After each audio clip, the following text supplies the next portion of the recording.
Magandang araw po sa lahat. Sa video na ito, ipapakita ko sa inyo kung paano gumawa o mag-register ng inyong SSS disbursement account gamit ang SSS portal. Mahalagang maayos ang inyong disbursement account dahil dito ipapadala ng SSS ang inyong mga benepisyo gaya ng salary loan, sickness benefit, maternity benefit at iba pang claims.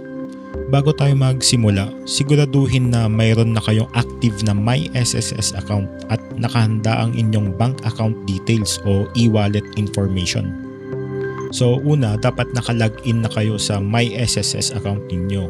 Pagkatapos mag-login, hanapin ang menu na Services at piliin ang Disbursement Account Enrollment Module o mas kilala sa DAEM.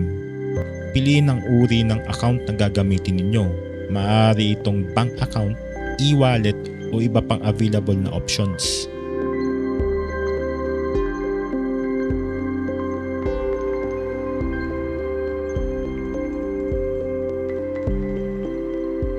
Pagkatapos nito, ilagay ang lahat na kinakailangang impormasyon.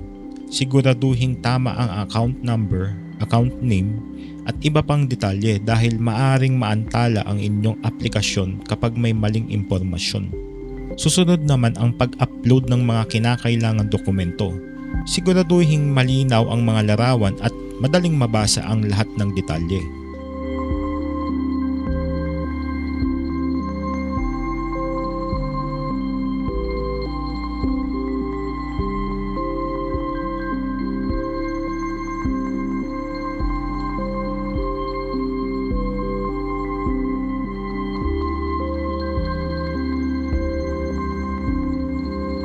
Kapag natapos na ang lahat ng requirements, i-review nyo lang ang mga impormasyong inilagay ninyo at i-click ang Submit.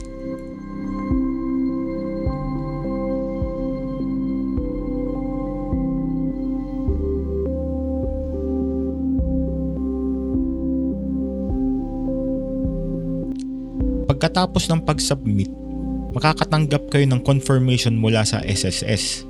Hintayin lamang ang verification process bago ninyo magamit ang account para sa inyong mga transaksyon. At ganun lang kasimple ang paggawa ng SSS disbursement account. Kung nakatulong ang video na ito, huwag kalimutang mag-like, mag-subscribe at pindutin ang notification bell para mas marami pa tayong mapag-usapan ng mga tutorial at step-by-step guides dito sa Ask Tozy. Maraming salamat at till next video po.